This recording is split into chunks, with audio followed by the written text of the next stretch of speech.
নমস্কার বন্ধুরা, নলেজ কাল্টিভেটারে স্বাগত।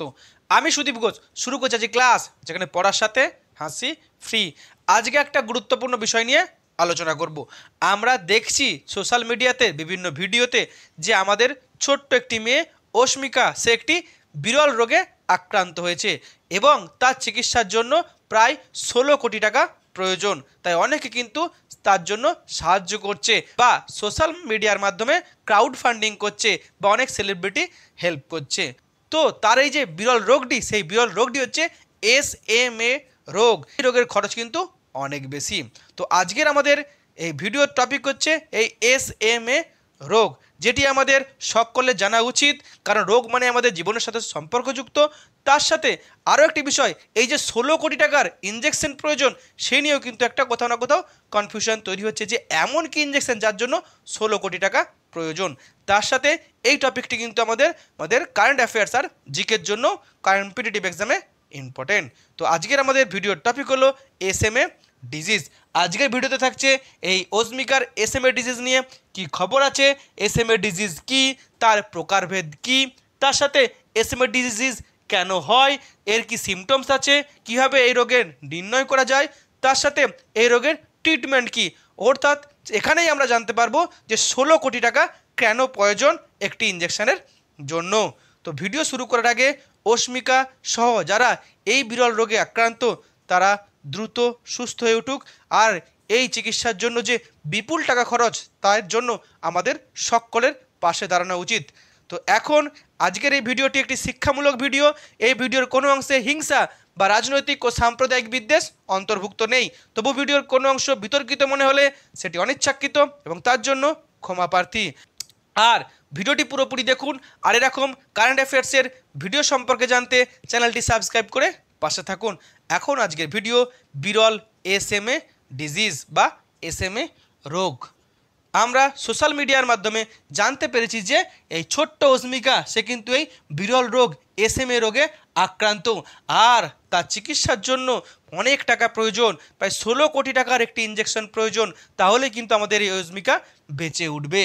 আর সেই নিয়ে কিন্তু সোশ্যাল মিডিয়াতে তার ভিডিও প্রচুর ভাইরাল হয়েছে। অনেকে কিন্তু তাকে সাহায্য করতে এগিয়ে এসছে, বড় বড় সেলিব্রিটিরা তাকে সাহায্য করেছে এবং তার অনুরোধ করেছে সাহায্য করার জন্য। ইউটিউবাররা সাহায্য করছে, এমনকি অনেক ক্ষেত্রে মানুষ কিন্তু তাকে সাহায্য করছে তার এই চিকিৎসার টাকা জোগাড়ের জন্য, যাতে ওই ছোট্ট ফুলের মতো মেয়েটি বেঁচে ওঠে। তবে এখানে একটা কনফিউশন আসছে, যারা বিষয়টি জানে না তারা বলছে এমন কি ইঞ্জেকশন যার 16 কোটি টাকা প্রয়োজন। আর এই নিয়ে কিন্তু অনেকের কনফিউশন তৈরি হচ্ছে। তো আজকের ভিডিওটি আমরা কিন্তু যেমন এই রোগটি সম্পর্কে জানবো, তেমন কিন্তু এই 16 কোটি টাকার খরচের যে কনফিউশনটা আছে সেটাও কিন্তু সহজে আমরা ক্লিয়ার করব।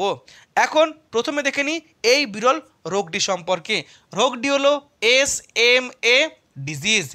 SMA ডিজিজের পুরো নাম হচ্ছে স্পাইনাল মাসকুলার অ্যাট্রফি ডিজিজ।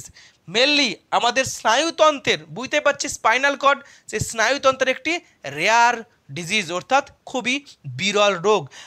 এতটাই বিরল যে আমাদের ভারতে প্রায় 8,000-এর বেশি যদি শিশু জন্মগ্রহণ করে, তার মধ্যে একজন শিশুর কিন্তু এই বিরল রোগ হওয়ার সম্ভাবনা আছে। আর এই রোগটি কিন্তু একটি জেনেটিক ডিজিজ, অর্থাৎ বংশগত রোগ। মেনলি এই রোগটা কেন ঘটে? এই জেনেটিক ডিজিজটি ঘটে ডিফেক্টিভ জিনের জন্য। জিন আমাদের শরীরের জন্য অত্যন্ত গুরুত্বপূর্ণ। আমরা জানি শরীরের হচ্ছে গঠন এই জিনের খাতেই লুকিয়ে আছে। সেই জিন যদি ডিফেক্টিভ হয়, তাহলে কিন্তু সেই জিন আমাদের শরীরের মধ্যে যে SMN বলে এক ধরনের প্রোটিন উৎপন্ন হয়, সেই প্রোটিন উৎপন্নকে আটকে দেয় বা বাধা দেয়। আর এই SMN প্রোটিন, যার নাম হচ্ছে সার্ভাইভাল মোটর নিউরন প্রোটিন, সেটা কিন্তু অত্যন্ত গুরুত্বপূর্ণ আমাদের স্নায়ুতন্ত্রের মোটর নিউরনের কাজের জন্য। কারণ এই প্রোটিনটি কিন্তু আমাদের নিউরনের কার্যক্ষমতা দেয়, যাতে সে আমাদের মস্তিষ্ক থেকে যে সিগন্যাল আমাদের পেশিতে আসছে, সেই সিগন্যালকে ট্রান্সমিশন করা। এখন যদি কোনো মোটর নিউরনে এই SMN প্রোটিন না থাকে, তাহলে কিন্তু সেই মোটর নিউরন আমাদের মস্তিষ্ক থেকে কোনো পেশিতে যে সিগন্যালগুলো যায়, সেই সিগন্যাল কিন্তু যেতে দিতে পারে না, বা অর্থাৎ এর কাজটি কিন্তু করতে পারে না।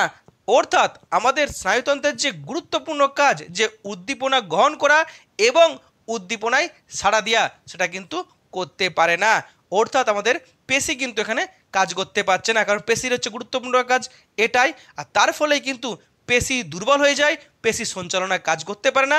আর এই বিরল রোগ কিন্তু যে শিশুটির শরীরে দেখা যায়, সেই শিশুটির কিন্তু ধীরে ধীরে মৃত্যুর দিকে এগিয়ে যায়। আর এই রোগ যখন কোনো শিশুর শরীরে ধরা পড়ে, যদি তার চিকিৎসা না করা হয়, তাহলে কিন্তু শিশুটি 2 বছরের বেশি বাঁচতে পারে না এই জটিল রোগে। এখন এই যে SMA রোগ, অর্থাৎ স্পাইনাল মাসকুলার অ্যাট্রফি, এই রোগ কিন্তু 5 প্রকারে আছে। একটা হচ্ছে SMA0, এটা কিন্তু প্রিনেটাল, অর্থাৎ শিশুর জন্মের আগেই কিন্তু মাতৃজঠরে যখন থাকে তখন এই রোগকে ধরা পড়ে। তারপরে হচ্ছে SMA1 হচ্ছে 0 থেকে 6 মাসের শিশুর শরীরে এই রোগটি ধরা পড়ে। এই যে ছোট্ট অস্মিকা, তার কিন্তু ওই SMA1 রোগ হয়েছে। এরপর আছে SMA2, যা 6 থেকে 18 মাসের মধ্যে ধরা পড়ে। নেক্সট SMA3, যা 18 মাসের পরে ধরা পড়ে। আর তারপর আছে SMA4, যা একটু বেশি বয়সে ধরা পড়ে শিশুদের মধ্যে। এখন এই রোগের কারণ কি?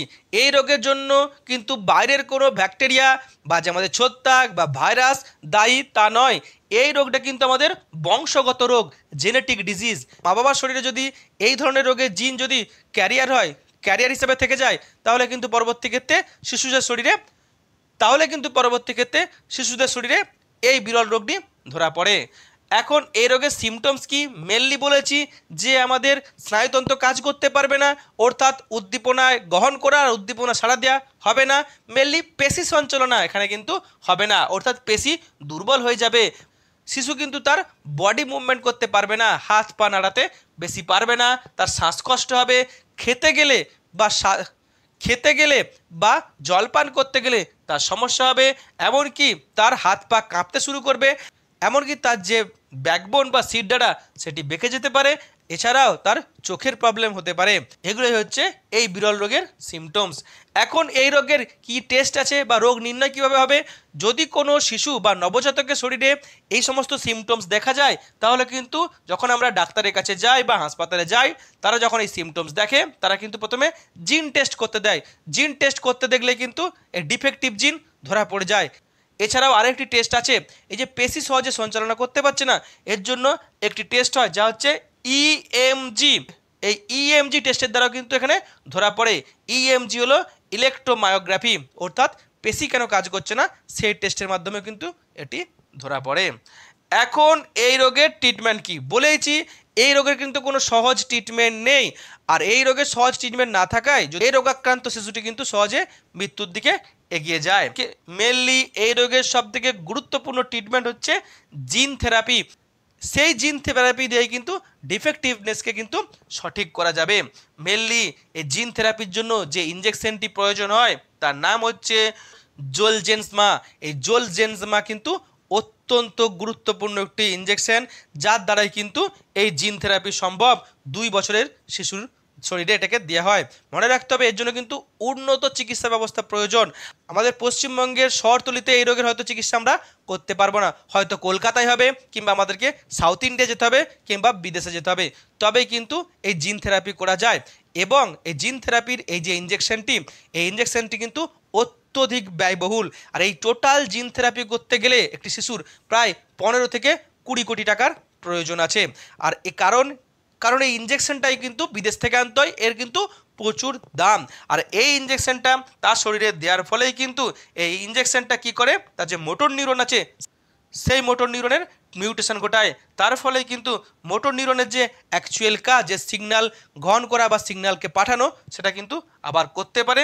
তার ফলে কিন্তু আস্তে আস্তে তার পেশি কাজ করে, নার্ভাস সিস্টেমে যে ত্রুটি, সেই ত্রুটি কিন্তু আস্তে আস্তে রিকভারি হয়ে যায়, এবং অর্থাৎ তার নার্ভাস সিস্টেম কাজ করে, পেশি কাজ করে, এবং শিশুটি কিন্তু আস্তে আস্তে স্বাভাবিক অবস্থায় ফিরে আসতে শুরু করে। তবে মনে রাখতে হবে শুধু কিন্তু ইনজেকশনটা দিয়ে দিলেই হলো না, এর কিন্তু একটা লং টার্ম একটা ট্রিটমেন্ট আছে আর চেক আপ আছে, তবে শিশুটি কিন্তু স্বাভাবিক অবস্থায় ফিরে আসবে।